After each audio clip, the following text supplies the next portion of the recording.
Oh man, finally, my dream trip in Japan begins now. 日本へようこそ。 Arigato. Hey, psst, Me? yeah, you. Before you enter Japan, did you know that you shouldn't be loud on the train? Oh, okay, thank you, bro. Hey, psst, What? did you know that in Japan you should take your shoes off in the entrance? Hey, psst. Oh my god, bro, not again. Did you know that in Japan you shouldn't poop on the road? Did you know that never Japan do this? Did you know that in Japan? Stop! I'm pretty sure if you guys plan a trip to Japan and you scroll and look for information, you noticed loads of influencers giving all kinds of advice. Some legit, some a little bit less legit. So I brought A real Japanese, Miu-chan. And today she's gonna help me to figure out if all of those influencers in Japan sitting around or those advices are legit. Let's see. All of those are TikToks, so some of them might be just very stupid. Prepare yourself. Gaijin sit in Japan, expectations versus reality. Some influencers are saying that Japanese people kind of like avoid sometimes sitting next to a gaijin if there is enough space because I think they're overthinking. Why? Because what? Why? you never heard about this kind of thing. Never, ever in my life. Really?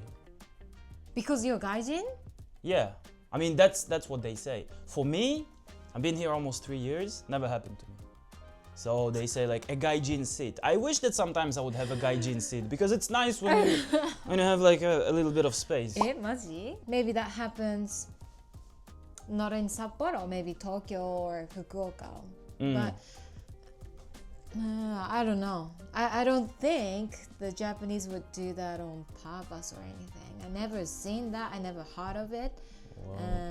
Anything. I found a few potential reasons. Maybe that's the case. というのもなんですけど、大きいからじゃないですか。あとまあ、どうだろう、僕が実際に経験した話でいくと、ちょっとこう、香水の匂いとか強い人がいたりとか、足組む人とか多いからかもしれないですね。Don't make my mistake by wearing this in Japan. Japan is still very much in its modest is hottest era, which means that showing your shoulders or, God forbid, a little bit of collarbone like this is low-key scandalous. And with so many traditional religious sites and ceremonies that you can go to, sometimes covering up will make you feel a bit more comfortable and probably get you less stares. Probably. What do you think? Showing your skin. Because the country is, you would say, conservative. I mean, as a Japanese, I wouldn't be wearing this or this kind of thing to the temple, shrine, or anything sacred. But if No, just day to day. Like she mentioned the temple and stuff, of course. It's like I think it makes sense for all of people or most of people, but just daily. I think we wear that way less than other countries. I feel like. But there's nothing wrong with you wearing it. You might get some stares because you're showing boobs, but If your boobs are big enough. I mean, because we don't wear that, we automatically see that. I think like we can't help but stare at you're showing off the skin. But it's not a taboo or anything. We understand that's your style. And people do that all the time, so. And the thing is, actually, in Japan, sometimes you get Japanese girls with those very short skirts, and it's winter. It's something that happens in Hokkaido, in Sapporo, that I noticed. And so they are showing skin, so it's something that does happen. It does. Maybe not. It's not super common, but even Japanese people do that. Well, I feel like Japanese girls, we do a lot of like short skirts, but we don't really show the top part because we don't have the cleavage. some of us do. But there's nothing wrong with you wearing it. It's just you might get some stares. That's it.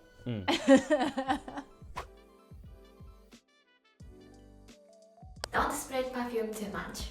In Japan, cultural state of mind around fragrance simply doesn't exist. In fact, it's considered culturally offensive to wear strong scents. So light, clean, dry, understated scents are the preference. And I think 1 or 2 pushes is enough. Don't spray 10 sprays. That's too much. Like she said, could be culturally offensive.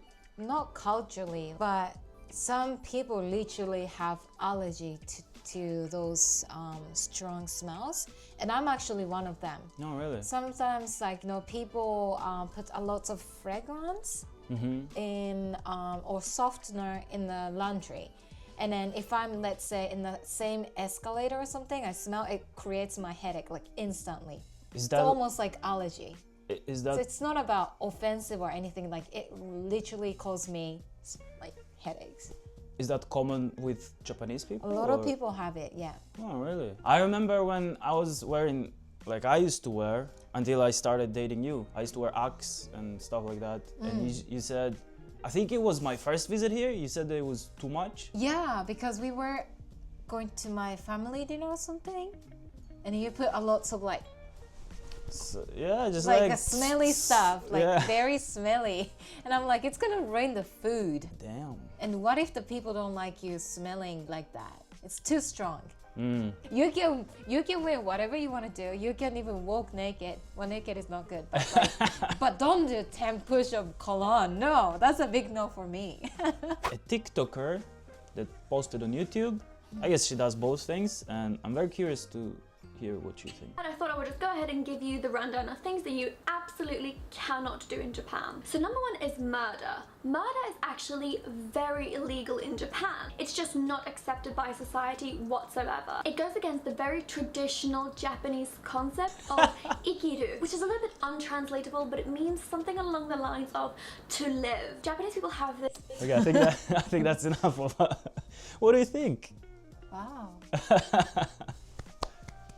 I think this is the level of ridiculousness that she's doing that on purpose. She's not serious, guys. Come on. Well, you never know. You have some people sometimes. That sucks. If you guys have any intentions of murdering, don't come to Japan. My best advice for you is to not engage with Japanese people in an altercation or a fight or argument in any kind. Just walk away, learn the 4 forms of bending, try to turn Super Saiyan, but do not engage them in fighting.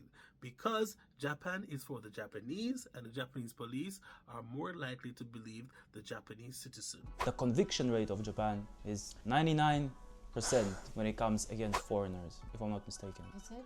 Yeah. You will always lose. That's the problem. I had a little weird situation where I knew that this is gonna be the case. We all went to drink one night, and there was a guy that was drunk and rude. He approached me a little bit too much, like he was about to punch her or something. I really wanted to do something. But instead of that, I just gave him a big bear hug. I said, we're sorry for whatever it is that we were not even in fault for, and then he just left, because that's the thing. Even But that was wrong. what? In my opinion. We should not even hug or talk to him. We could have just walked away.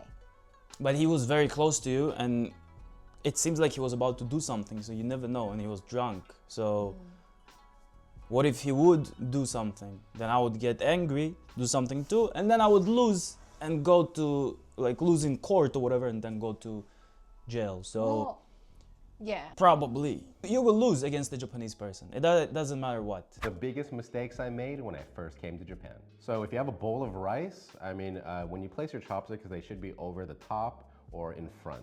Never, ever put your chopsticks in rice, because it symbolizes like incense in a grave. But anyway, very, very rude. Another thing that's very rude is that if someone is handing you something with chopsticks from another bowl or something, always take it with your plate. I made a big mistake. Someone was handing me something with chopsticks, and I tried to grab it with the chopsticks. Never, ever grab something that someone's handing you with their chopsticks with your chopsticks. Never do that. Very rude. What's the story with the chopsticks? Incense じゃなくて, we actually have the bowl of rice with chopstick in, like, like this. And this is for dead people. So it's just like bad luck as well. And it's just something that you don't do here. It's just, don't do that. And hashiwatashi. Chopstick to chopstick. Hashiwatashi. Hashiwatashi. Uh-huh. I remember being one time in a Japanese funeral, and after the cremation, so you got the still some bones left, and you take a chopstick and then you put it in the like a box, right? You put the bones in the box, but you also pass them to each other, a very sacred act, and because of this connection to death, That's why I guess you don't do that with any other food. There is so many like taboos when it comes to chopstick in Japan actually. But it's if you're foreign enough, who cares? Who cares? I don't. Leave the food is also a taboo, I think. Gotta finish all of your food until the single rice. Yeah, which you left last dinner. A lot. I saw it. I'm sorry. I am gonna be expelled from the Don't leave the food. Don't waste the food. deported. Any last words about all of those advices that we saw, or in general for people that are coming to Japan? Don't matter. Yeah, Don't matter. don't murder.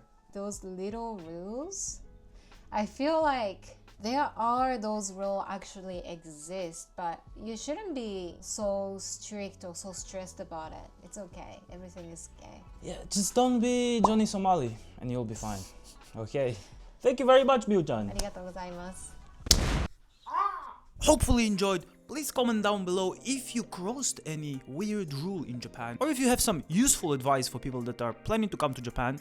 And I want to leave you with some wisdom words from Miu. Rule is for people. People are not for rules. You know what I mean? Whoa.